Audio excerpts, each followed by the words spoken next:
Hola, el día de hoy les voy a hablar un poco sobre Argentina, un país que aprecio bastante a pesar de que soy muy crítico de lo que ocurre ahí, pero lo hablo justamente porque me importa lo que ocurre en ese país, lo que ocurre con nuestros hermanos argentinos, nuestros hermanos libertarios argentinos es importante.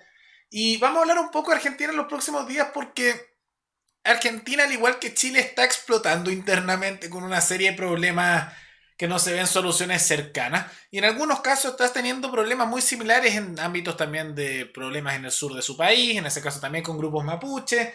Tienen problemas también a nivel de legitimidad interna, protestas, una serie de problemas, pero eso lo vamos a ver en videos posteriores.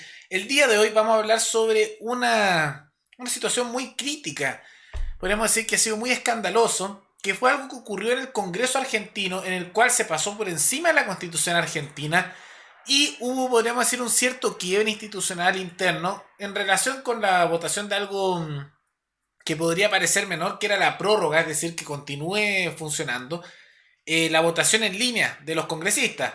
Y ocurrió ahí una crisis importante porque se pasó por encima básicamente de la mitad del Congreso. Y vamos a ver eso con más detalle un poco más adelante. Pero antes, quisiera agradecerle al suscriptor Randy Díaz, que se convirtió en el suscriptor más reciente, en decir hacer un aporte mensual al canal a través de la comunidad de YouTube. Así que muchas gracias, Randy, te lo agradezco mucho. Y gracias a aportes como el tuyo y el de otros suscriptores, que este proyecto siga adelante y se mantiene independiente. Así que si alguno de ustedes quiere hacer un aporte voluntario único por Flow o criptomonedas, o tal vez un aporte mensual por Patreon o por la comunidad de YouTube, pueden decidir hacerlo mirando el comentario que está fijado abajo en los comentarios. Habiendo dicho eso, ¿qué ocurrió en Argentina? ¿Por qué se da esta situación crítica?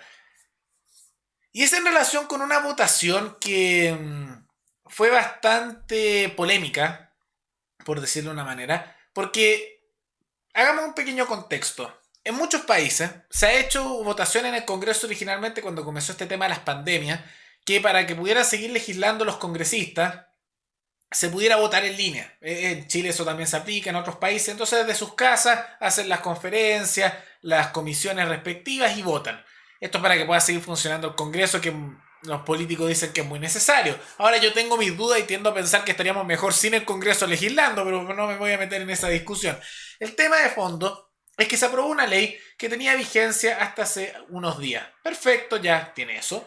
Y había que hacer una votación para su prórroga. Y para el día de la votación, la ley justamente ya no estaba aplicando, por lo que hay que entender lo siguiente, no había que votar en línea, no se podía, sino que había que votar presencialmente en el Congreso, porque la ley decía que tú podías votar en línea y se hacían las votaciones en línea, así funcionaba, pero lo que ocurrió es que pasó el plazo, entonces ya no se aplicaba y para votar nuevamente, si esta ley seguía aplicando, había que votarlo en el Congreso argentino.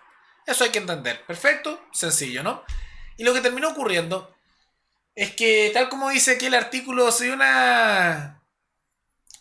una sesión bastante polémica en la cual llegó gran parte del Congreso a votar presencialmente, particularmente diputados de oposición, en este caso 90 diputados de Juntos por el Cambio, y el presidente de la Cámara de Diputados de la República Argentina, Sergio Massa, un peronista, desconoció su presencia, ya que no los aceptó el tema de su votación, y se declaró como que podían votar presencialmente los que estaban fuera, que no estaban presencialmente. ¿A qué me refiero con esto? Que lo que hizo el presidente de la Cámara de Diputados, Sergio Massa, fue decir, vamos a continuar sesionando en línea, aunque no se ha aprobado una ley para ello. Básicamente había una ley que se aprobó originalmente que permitía eso, pero después ya no estaba aplicando. Y por eso, como el presidente de la Cámara de Diputados decidió eso, dijo que se consideraban ausentes aquellos que estuvieran presencialmente dentro del Congreso, y se contaba justamente para la votación a aquellos que lo estaban haciendo en línea, aunque no se había aprobado ninguna ley para continuar eso. Entonces era ilegal, pero lo hicieron igual. Y eso causó que a 90 diputados de Juntos por el Cambio se les desconociera su presencia, que es el partido de oposición, los macristas, como los llaman algunos, y se les considerara ausentes cuando estaban presentes ahí mismos en el Congreso.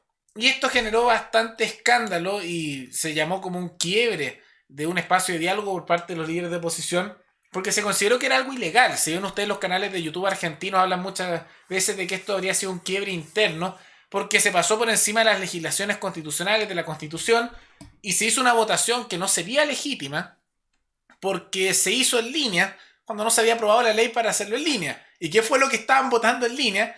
La continuación de poder votar en línea cuando el plazo ya había pasado. Entonces estaban votando para seguir poder votando en línea. Se aprobó porque se desconoció la presencia de estos otros que estaban presencial, pero no podían seguir votando en línea porque la ley ya había cumplido su plazo. Tenían que votar presencial el tema de votar en línea. Sé que eso parece chico, pero básicamente aprobaron una ley de manera ilegal. Y eso es lo que generó el quiebre interno y que hubieron manifestaciones frente al Congreso argentino en contra de esto, porque se están dando el argumento de los manifestantes que estaban defendiendo la República Argentina, que no podían permitir que se pasara por la ley de esta manera, que estaban haciendo un autogolpe de Estado, que esto era pasarse por encima de la legislación constitucional. Y finalmente el gobierno argentino culpó un poco a la oposición diciendo que dialoguen, no hagan estas tonteras, y en realidad lo están tratando de dejar pasar. Pero igual es grave, porque eso es lo que generó tanta molestia y es peligroso, porque básicamente se pasaron por encima de la ley, no la aceptaron y aprobaron una legislación, una norma, de manera ilegal porque tenían que votar en el Congreso y no estaban habilitados porque había pasado el plazo para votar en línea, pero igual votaron en línea y a los que sí cumplieron la ley de ir al Congreso para votar, los consideraron como no presentes y no votaron, porque no los dejaron votar y se les consideró ausentes. Una locura. Ahora, yo sé que muchos estarán más indignados dentro de Argentina, he visto bastante youtubers, el Presto, Tipito Enojado, que están bien molestos con esta situación.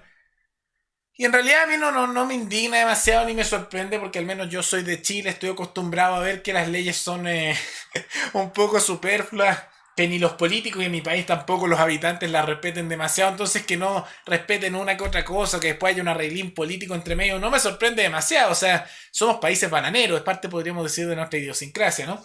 Pero nos muestra un poco que tanto esto de las leyes, los requisitos, son para el ciudadano común y corriente en realidad, porque los políticos pueden poner ciertas reglas, pero después, no nos conviene, queremos hacerlo desde casa, entonces, no lo aplicamos. En cambio, un ciudadano común y corriente, si rompe la ley, inmediatamente se le aplasta, se le censura, se le encarcela, se envía a la policía estatal y bueno, hasta ahí quedó el tema y rompiste la ley, mala suerte, a menos que tengas grupos de interés e influencias familiares o de algo en el Estado. Pero cuando tiene que ver con estos temas políticos se lo pasan por encima. En este caso fue la izquierda argentina, los peronistas que hicieron esto y ahora están tratando de dejarlo de lado como ya, da igual, si ya lo hicimos así, listo. Y esto es peligroso no solo por un tema de organización interna constitucional, sino que esto influye mucho dentro de lo que es la votación para la reforma judicial que está impulsando el gobierno de Alberto Fernández, los peronistas argentinos. Porque esta reforma judicial crea nuevos cargos jurídicos y aumenta la presencia por parte del Ejecutivo, es decir, del presidente, sobre la nominación de estos cargos. Entonces el problema que se da con eso es que se argumenta que esta reforma judicial estaría lista y justo en un momento de pandemia, de problemas en Argentina económicos, sociales enormes, que de la nada salió la reforma judicial cuando nadie lo pedía. Esto serviría mucho para salvar de los casos de corrupción a Cristina Fernández de Kirchner, la vicepresidenta actual de Argentina, y también a numerosos otros políticos peronistas que están involucrados en casos de corrupción que se les está investigando. Entonces justo con esto podrían salvarse y eso es lo que genera tanta molestia, por eso ha habido manifestaciones masivas en Argentina que lo vimos en videos anteriores en razón de esa reforma judicial. Y en este caso también se manifiestan porque creen que esto es una jugada del peronismo para poder aprobar con mayor facilidad la ley de la reforma judicial. En realidad eso es lo que está ocurriendo en Argentina. Me encantaría decir que me sorprende, pero bueno, el estatismo es así, no me sorprende ya realmente nada. Yo ya estoy más o menos en la convicción de que las reglas del Estado son para el ciudadano común y corriente y para otros no. Es una cosa de doble estándar. Y yo creo que la única manera en que se puede parar esto, tal como lo han dicho otros canales de YouTube argentinos, es haciendo presión. Tanto presión mediática, como presión en calle, como presión económica. Son las únicas maneras de hacerlo, porque estos políticos, estos estatistas, no escuchan otra cosa. Se guían simplemente por presiones de distintos grupos que puedan hacerlo a nivel económico, a nivel social, a nivel discursivo, mediático, algún tipo de presión. Y ahí ceden. Es así de simple, no tienen principio, la ley les da igual porque está para servirles a ellos, porque ellos controlan el Estado, porque al fin y al cabo el Estado es este aparato burocrático que nos maneja a todos nosotros y nos controla. Y que los políticos son quienes lo dirigen. El Estado no somos todos, el Estado no es la población, el Estado es ese aparato burocrático y cualquiera que les trate de decir algo que sea lo contrario, que el Estado somos todos, el pueblo, la nación, la patria, es un colectivista que también aprecia este tipo de ideas que controlan a la gente y tratan de pasar por encima de la autonomía y la libertad individual de las personas. Pero bueno, Un día más en Peronia, un día más en Argentina, ¿qué se podía esperar? Veamos cómo reacciona la población argentina. Noto que están haciendo manifestaciones contra esto ya en el Congreso, incluso que estaba lloviendo allá cuando se dio esta situación. Igual lo hicieron, los felicito por eso. Y esperemos que todos los medios alternativos y los que han organizado estas marchas masivas en Argentina continúen con la situación para hacer presión, porque realmente no se cede, el gobierno actual de Argentina no cede de ninguna otra manera. Y si estuvieran los macristas gobernando en Argentina, seamos sinceros, no sería muy distinto tampoco. Cederían también solo por presiones de algún u otro medio, y en realidad tampoco estarían haciendo un trabajo mucho mejor. Pero bueno, espero que les haya gustado el video y recuerden que me pueden recomendar algún tema, alguna noticia abajo en los comentarios. Nos veremos en el siguiente video. Hasta luego.